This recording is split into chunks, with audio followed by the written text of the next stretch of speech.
बहुत अहम मीटिंग थी आज की और हिंदुस्तान की दूर दराज के तमाम लोग यहाँ शरीक हुए। अपने अपने इलाकों में जो मजबूती से काम कर रहे हैं उन लोगों ने सबने यहाँ शिरकत की और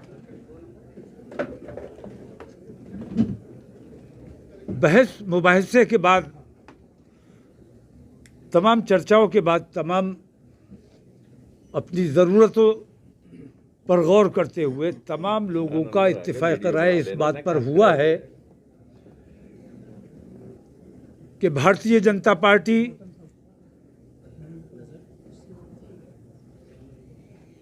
हमारे देश के लिए बेहद घातक है, हमारे देश को नुकसान पहुंचाने का काम कर रही है, हमारे देश को बेचने का काम कर रही है। हमें ये महसूस हुआ था जब इंडी गठबंधन बन गया था तो हमें ऐसा लगा कि शायद इनको हराने के लिए एक मजबूत गठबंधन सामने आ गया है, लेकिन उस कांग्रेस की गलत पॉलिसीज़ की वजह से वो गठबंधन भी बिखरता हुआ नज़र आया और ऐसा महसूस हो रहा है इस वक्त कि भारतीय जनता पार्टी और आरएसएस जैसी ताकतों का मुकाबला करने की क्षमता किसी में भी नहीं है। तो तमाम जो अपने देश से प्यार करते हैं, जो देश का नुकसान बर्दाश्त नहीं करना चाहते, वो तमाम लोग आज जमा हुए और सबका मुत्तफ़क़ा फ़ैसला ये है कि जो काम हम इंडी गठबंधन से लेना चाहते थे वो हम अपना एक मजबूत गठबंधन बनाए और वो आज इत्तेफाक़ राय से बन गया। हमारा अपना मुत्तहदा महाज कायम हो गया और तमाम सेकुलर जमातों को आज ये दावत दी जाती है कि आज तक दबे कुचले तमाम लोग, मुसलमान और दलित और ओबीसी, एससी, तमाम लोग आपका झंडा उठाते रहे हैं, आपको नेता बनाते रहे हैं।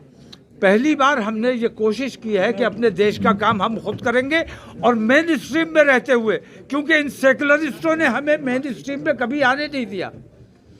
तो आज हमने अपना गठबंधन बना लिया है, तमाम पार्टियों का इत्तेफाक राय बन गया है और हम तमाम सेकुलरिस्टों को दावत देते हैं कि जो अपने देश से प्यार करते हैं, सिर्फ वोटों की राजनीति नहीं करते हैं, जो देश से प्यार करते हैं और एकता और भाईचारे की बात करते हैं, देश प्रेम की भावना जिन लोगों के दिलों में है, वो अगर सच्चे सेकुलरिस्ट हैं तो वो इस गठबंधन के साथ आए, उनका खुले दिल से स्वागत किया जाएगा।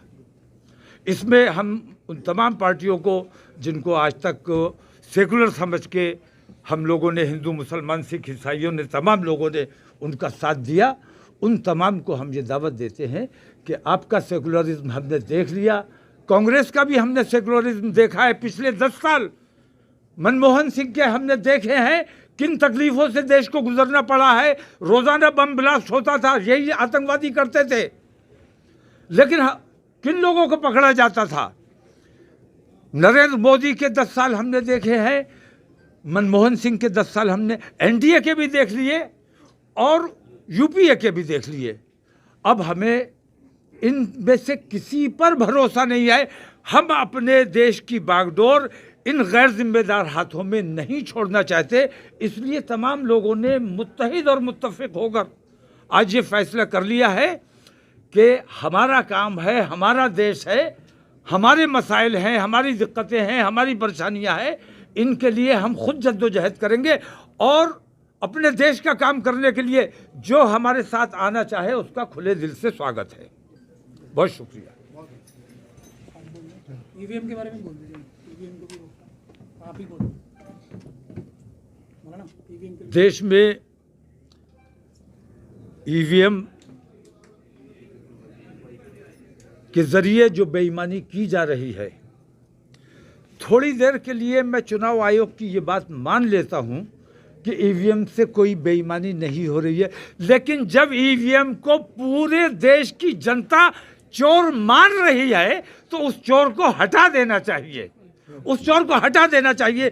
मैं मांग करता हूं कि ईवीएम इस बार अगर ईमानदारी से काम करना है और तुम्हें अपने ऊपर ये इल्ज़ाम नहीं लगवाना है, हालांकि सच्चाई ये है कि आज कोई भी एजेंसी आज़ाद नहीं है, सबके ऊपर सरकार का दबाव है। यहाँ तक के चुनाव आयोग तो फिर बहुत दूर की चीज़ है, अदलिया, मुल्क की जुडिशियरी जब दबाव में है और गलत फैसले करने पर मजबूर किया जा रहा है उसे, तो हमारे देश में की जो पूरी दुनिया में बदनामी हो रही है, जैसे अभी पाकिस्तान की बदनामी हुई, आप लोगों ने भी देखा होगा कैसा तमाशा उनका बना। ऐसा तमाशा हमारे देश का नहीं बनना चाहिए, हमारे चुनाव आयोग का नहीं बनना चाहिए। इसलिए ये ज़रूरी है कि आम मांग है कि ईवीएम हटाओ, तो ईवीएम को हटाया जाना चाहिए।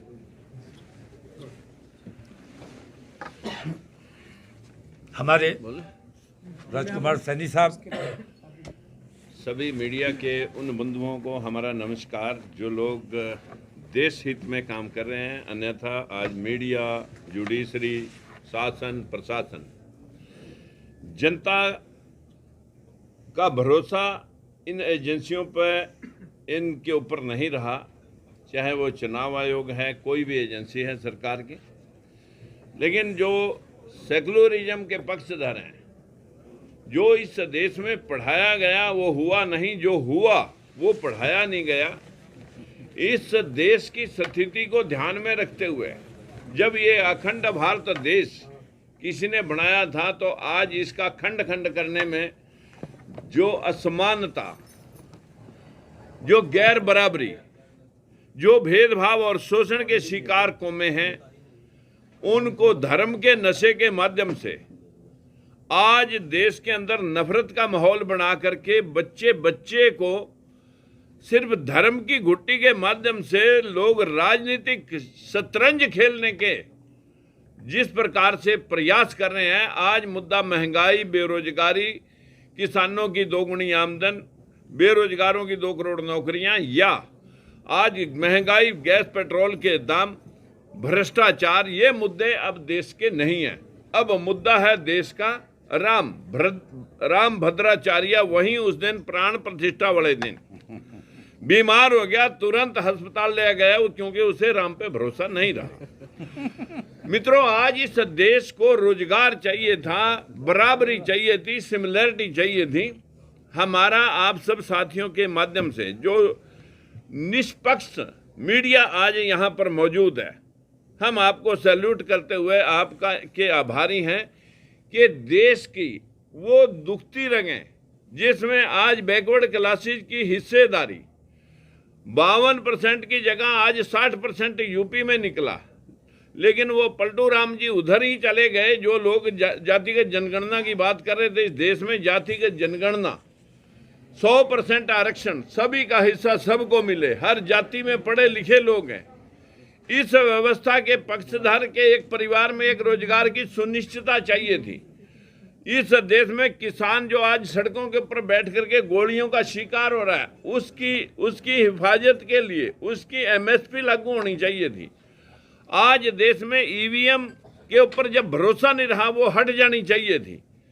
लेकिन क्या हम सब लोग जो आज यहाँ पर जमा हुए, इकट्ठे हुए, जो सब ने एक मुश्त एक राय बनाई, मुख्तलिफ एक आध व्यक्ति की बजाय लगभग 99.9% लोगों का सबका ये कि सेकुलर लोगों का एक मोर्चा बने और उन सब लोगों को भी इकट्ठा किया जाए जो हर प्रदेश में कोई सामाजिक समरसता और बराबरी की, शोषण और गैर बराबरी के खिलाफ जो युद्ध लड़ रहे हैं, उन लोगों का एक समावेश करके ये गठबंधन महमूद पराचा जी, बाबा साहब भीमराव अम्बेडकर के पोते भीमराव यशवंतराव अम्बेडकर और यहाँ पर राजेंद्र पाल गौतम और बहुत सारे हमारे हजरत साहब यहाँ पर, तोकी राजा साहब, सभी ने आज, जसकरण जी, सभी ने आज एक मन भाव से इन फ्यूचर 1-2 दिन के अंदर एक ऐसी स्टीयरिंग कमेटी जो देश को निष्पक्ष रूप में चलाने का एक प्रयास करे और जनता का विश्वास जीत करके इन लोगों को, जो लोग इस देश के साथ शतरंज की चाल के माध्यम से इस देश को लूटने का प्रयास कर रहे हैं और वही मनुवाद लागू करना चाह रहे हैं, इस भेदभाव को खत्म करने के लिए हम एक रणनीति 1 या 2 दिन के अंदर घोषित करेंगे। एक मोर्चा तैयार करेंगे। उस मोर्चे के माध्यम से बहुत सारे राजनीतिक दल अलग अलग स्टेट में चुनाव लड़ेंगे और चुनाव लड़ करके जनता का विश्वास लेकर के इस तानाशाही सरकार को हटाएंगे। एक और ज़रूरी बात बताना ज़रूरी समझता हूँ कि हमारा ये जो गठबंधन हुआ है, इसे गठबंधन नहीं कहना चाहिए बल्कि एक सामाजिक समरसता का माहौल बना है। और ये सिर्फ राजनीतिक नहीं है, हमें अपने देश में अच्छे लोगों की सरकार बनानी है, ये हमारी जिम्मेदारी है। लेकिन साथ ही खौफ इस बात का है कि राजनीतिक लाभ के लिए जो पुलवामा कर सकते हैं वो कुछ भी कर सकते हैं। चुनाव से पहले या चुनाव के बाद मुझे इस बात का अंदेशा है कि कोई बड़ा हादसा, कोई बड़ा कांड, कोई बड़ा दंगा, कोई बड़ा फसाद ये लोग करवा सकते हैं। इसके लिए भी आज ये तय हुआ है कि हमारा ये जो गठबंधन है ये सिर्फ राजनीतिक गठबंधन नहीं है बल्कि सामाजिक गठबंधन है। एक को तकलीफ आएगी तो दूसरा उसके साथ खड़ा होगा और तमाम मुत्तहिद होकर इस लड़ाई को अपने देश में बेईमानों का बोलबाला किसी कीमत पर बर्दाश्त नहीं किया जाएगा। गौतम जी एक मिनट बोल दो, आप बोल दो। जसकरण जी बोलेंगे। आज हम सभी लोगों ने मुत्फिक होके एक फ्रंट बनाया। फ्रंट में वो लोग हैं जो 1947 से लेकर आज तक वक्फ पार्टियों ने उनको सताया है, मुसलमानों को सताया है, सिखों को सताया है, दलितों को सताया है, किसानों को सताया है, स्टूडेंटों को सताया है, सोशल मीडिया को सताया है, प्रिंट मीडिया को जो असली बात करता है उसको सताया है, साढ़े बच्चों को जेलों में भेजा है। इतना जबर इंडिया ने किया है। अब इंडिया के जो बीजेपी आरएसएस है, नागपुर है, वो सभी और कांग्रेस, उन्होंने सबने सताए हुए लोग वहीं इकट्ठे हुए हैं। ये गठबंधन कराया है कि लोहे को लोहा काटता है और उन्होंने भी पॉलिटिकल गेम बनाकर हमको कुचल दिया है। हम भी पॉलिटिकल गेम में उसके बराबर जो कॉन्स्टिट्यूशन अंबेडकर जी ने बनाया, अंबेडकर जी के कॉन्स्टिट्यूशन के इतने संशोधन कर दिया है, उसको तोड़ने की एक बहुत बुरी प्रयास है। इसलिए हम सब इकट्ठे होंगे। ये गठबंधन टेम्परेरी नहीं है, ये परिवारिक है। परिवार तौर पर इकट्ठे सभी परिवारिक तौर पर ਅਸੀਂ ਇਕੱਠੇ ਹੋਵਾਂਗੇ, ਚੱਲਾਂਗੇ। ਤਨ ਮਨ ਧਨ ਦੇ ਨਾਲ ਕਰਾਂਗੇ। ਨਾ ਕਿਸਾਨ ਨੂੰ ਮਰਨ ਦੇਵਾਂਗੇ, ਨਾ ਨੌਜਵਾਨ ਨੂੰ ਮਰਨ ਦੇਵਾਂਗੇ, ਨਾ ਬੀਬੀਆਂ ਨੂੰ ਮਰਨ ਦੇਵਾਂਗੇ, ਨਾ ਬੰਦੀ ਸਿੰਘਾਂ ਨੂੰ ਜੇਲ੍ਹਾਂ ਦੇ ਵਿੱਚ ਜਾਣ ਦੇਵਾਂਗੇ। ਬਿਲਕੁਲ ਇੰਡੀਆ ਦੇ ਵਿੱਚ ਪੂਰੇ ਸ਼ਾਂਤੀ ਨਾਲ ਸਾਰੇ ਰਹਿਣਗੇ। में है जो लगातार समाज के अंदर नफरत पैदा कर रही है धर्म के आधार पर और जाति के आधार पर,